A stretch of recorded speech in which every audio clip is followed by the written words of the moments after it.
Au cœur des Écritures se dresse majestueux et énigmatique le portrait d'un roi dont le nom est devenu synonyme de sagesse.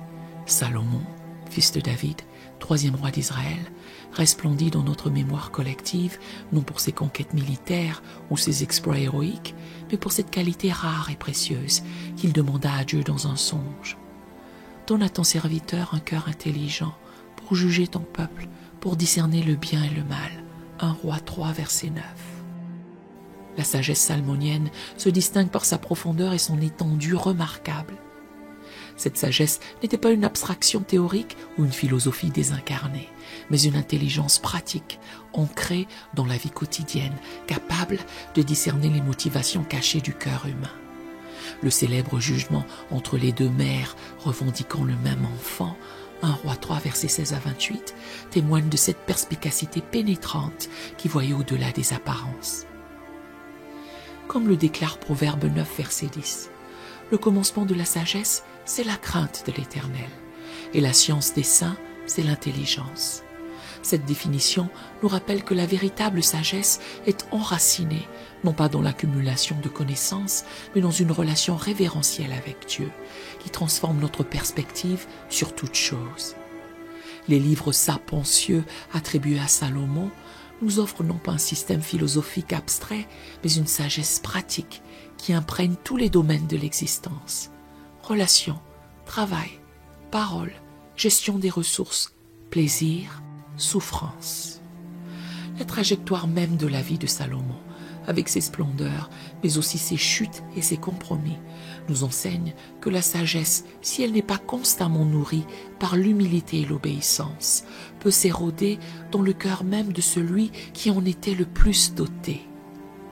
Paradoxe qui nous invite à demander à Dieu non seulement la sagesse, mais aussi la persévérance pour marcher fidèlement dans ses voies, conscient que la plus grande sagesse se révèle finalement dans notre dépendance quotidienne envers celui qui en est la source éternelle.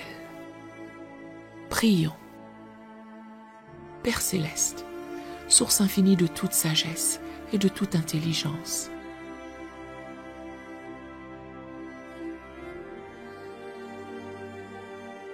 je m'approche de ton trône en ce jour nouveau, avec le même désir qui animait le jeune Salomon.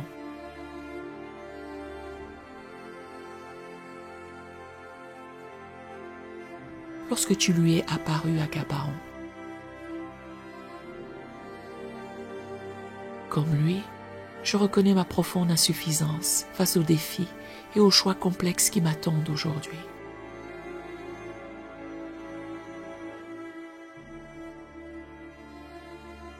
Je ne suis qu'un jeune homme, je n'ai point d'expérience. 1 Roi 3, verset 7.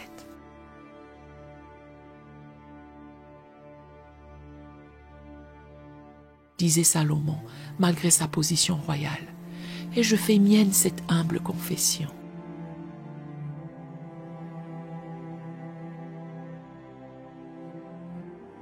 Accorde-moi, je te prie, cette sagesse qui descend d'en haut, pour discerner avec clarté ta volonté dans les situations que je vais rencontrer.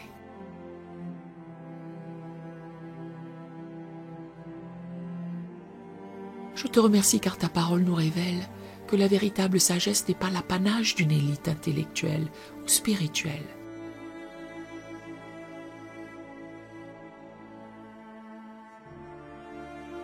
Mais un don que tu offres généreusement à tous ceux qui le demandent avec sincérité.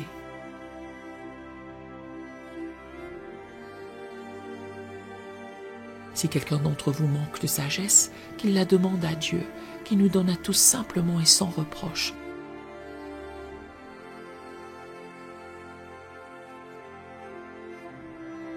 Et elle lui sera donnée. Jacques 1, verset 5. Je saisis avec gratitude cette promesse et je te demande de déverser sur moi cette sagesse divine.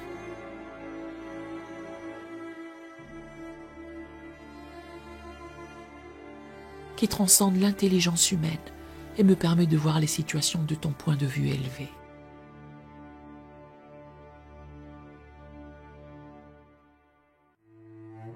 Je médite avec émerveillement sur cette sagesse extraordinaire que tu as accordée à Salomon.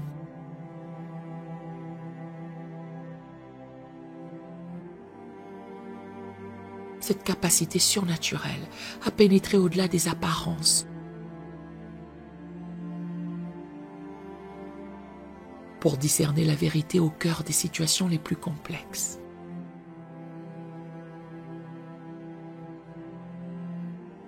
Je pense au jugement célèbre entre les deux mères revendiquant le même enfant.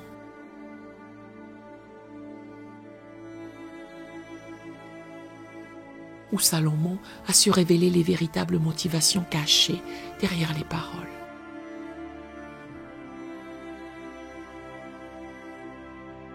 Tout le peuple a pris le jugement que le roi avait prononcé et l'on craignit le roi.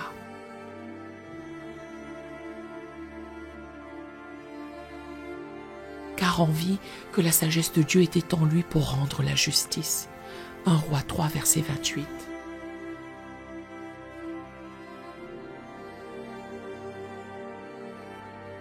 Accorde-moi aujourd'hui ce même discernement pour voir au-delà des apparences, des prétentions et des justifications.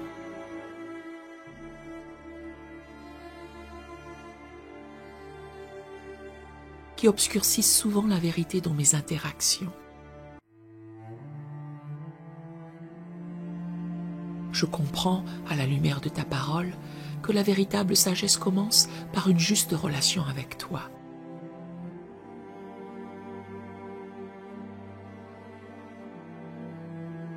Et non par une simple accumulation de connaissances.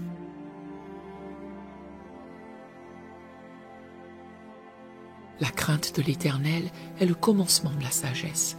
Tous ceux qui l'observent ont une raison saine.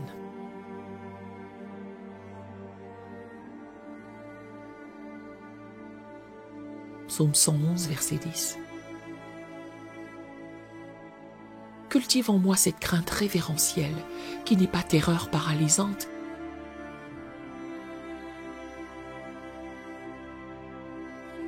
mais profond respect et conscience de ta sainteté. Que cette attitude fondamentale oriente toutes mes décisions aujourd'hui, petites ou grandes.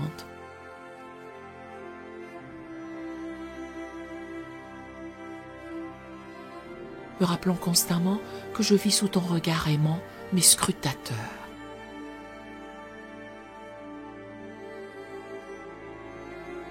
Je te demande la sagesse pratique pour mes paroles, sachant que Salomon a consacré une grande partie de ses proverbes à l'importance et au pouvoir du langage.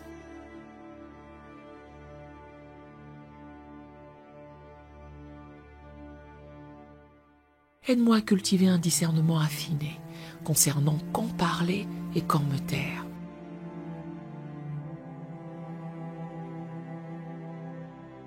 Comment formuler mes pensées avec grâce et vérité? Comment encourager plutôt que critiquer?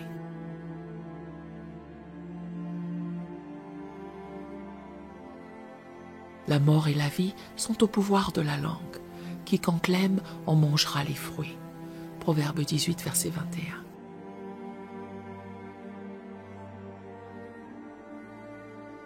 Que mes paroles aujourd'hui soient empreintes de cette sagesse qui édifie, console, clarifie et honore.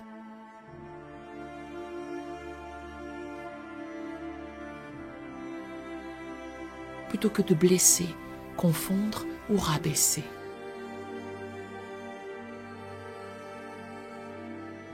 Je te prie pour la sagesse relationnelle qui occupait une place si importante dans l'enseignement de Salomon.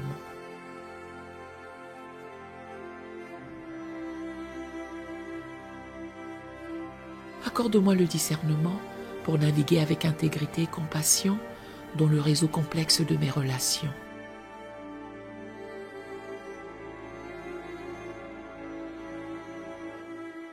Familiale, professionnelle, amicale, ecclésiale.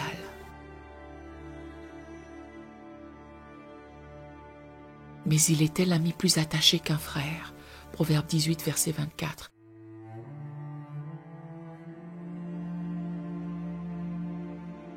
Observait Salomon.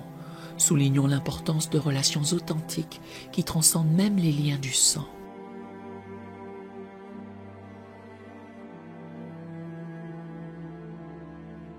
Montre-moi comment investir judicieusement dans ces relations qui comptent véritablement.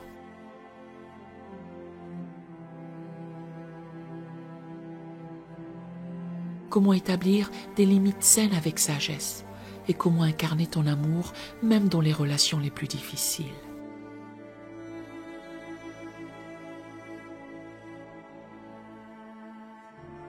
Je cherche aujourd'hui cette sagesse économique que Salomon a transmise concernant nos rapports aux biens matériels et à l'argent.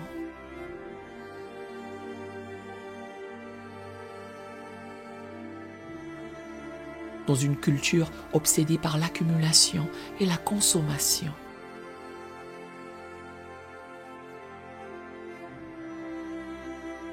accorde-moi le discernement pour distinguer entre besoin et désir.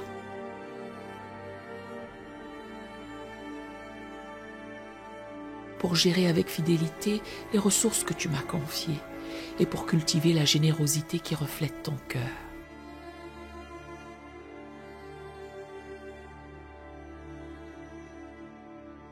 Tel qui donne libéralement devient plus riche et tel qui épargne à l'excès ne fait que s'appauvrir. Proverbe 11, verset 24.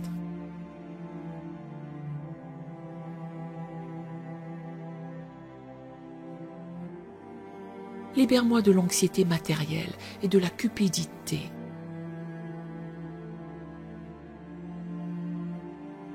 Qui étouffe la sagesse et oriente mes décisions vers des priorités éphémères plutôt qu'éternelles.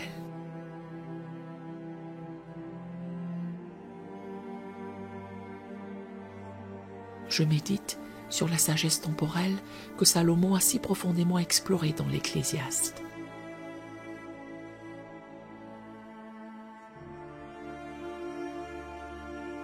Cette capacité à discerner les saisons de la vie et à embrasser la réalité que chaque chose a son temps.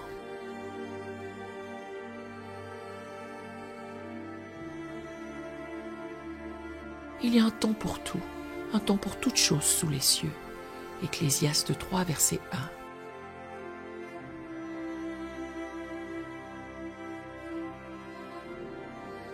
1. Aide-moi à reconnaître la saison particulière que je traverse actuellement.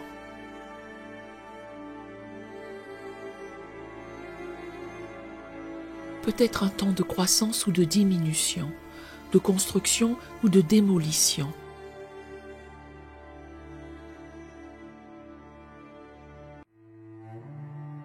De semailles ou de récolte, et à aligner mes attentes et mes actions sur cette réalité plutôt que de lutter contre elle.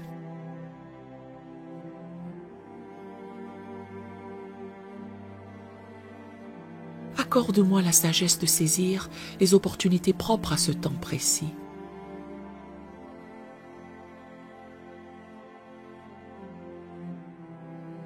Sans m'attarder dans la nostalgie du passé, ni m'évader dans l'anxiété du futur.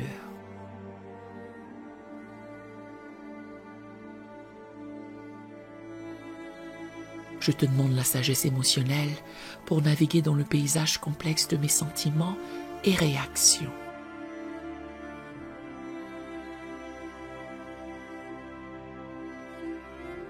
Salomon observait avec perspicacité.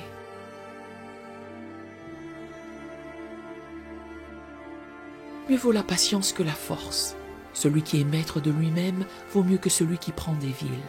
Proverbe 16, verset 32.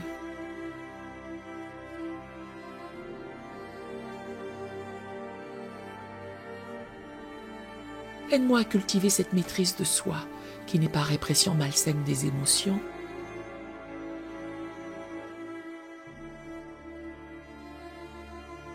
mais capacité à les reconnaître, les comprendre et les exprimer de manière constructive.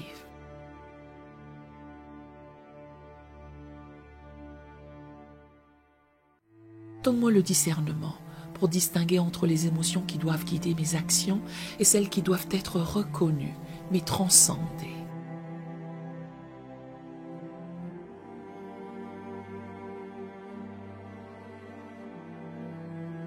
Je médite sur la sagesse contemplative que Salomon a explorée, particulièrement dans l'Ecclésiaste.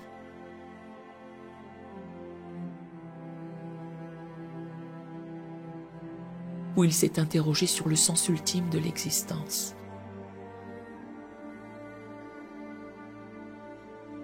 Dans un monde qui valorise l'activisme constant et la productivité visible,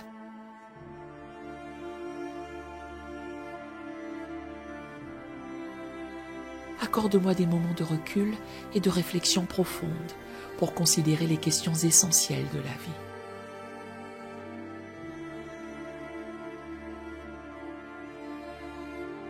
Quel est le véritable succès? Qu'est-ce qui donne sens à mes efforts? Quel héritage souhaiterais-je laisser?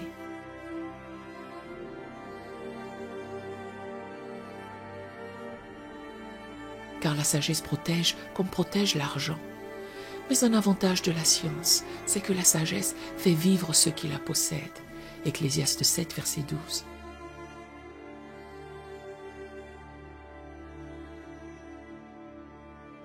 Que cette perspective élargie guide mes priorités aujourd'hui.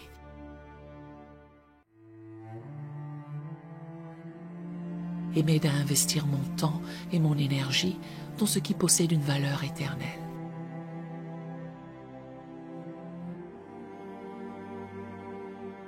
Je confesse humblement que comme Salomon lui-même, je suis vulnérable à la dérive spirituelle.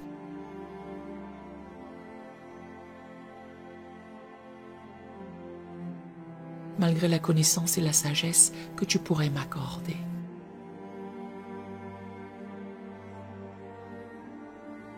Sa vie me rappelle que même la plus grande sagesse ne garantit pas la fidélité si je ne cultive pas activement ma relation avec toi.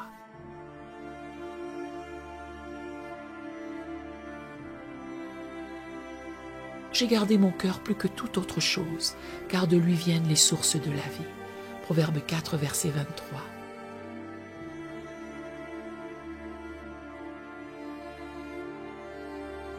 Aide-moi à veiller sur mon cœur avec une diligence constante, reconnaissant que la véritable sagesse n'est pas simplement cognitive,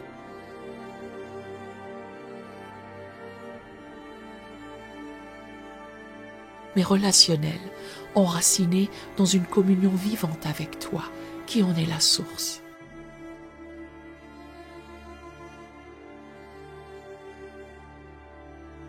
Je m'avance dans cette journée avec l'humble assurance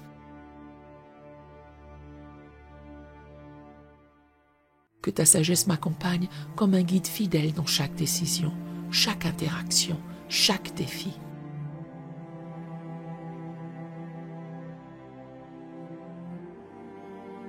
Comme tu l'as promis à Salomon, tu es présent pour m'accorder ce discernement que je ne possède pas naturellement.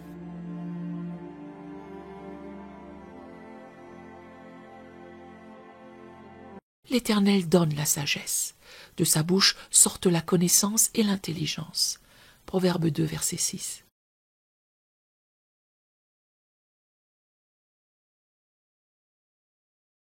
Que ma vie aujourd'hui reflète non pas ma propre intelligence limitée, mais cette sagesse céleste qui, comme l'écrit Jacques,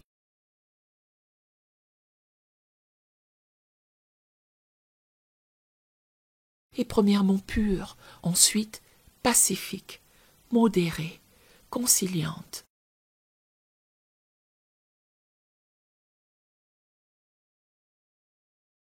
Pleine de miséricorde et de bons fruits, exempte de duplicité, d'hypocrisie.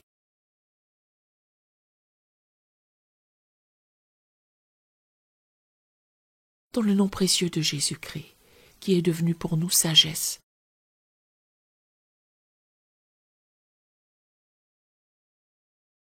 justice, sanctification et rédemption, je scelle cette prière.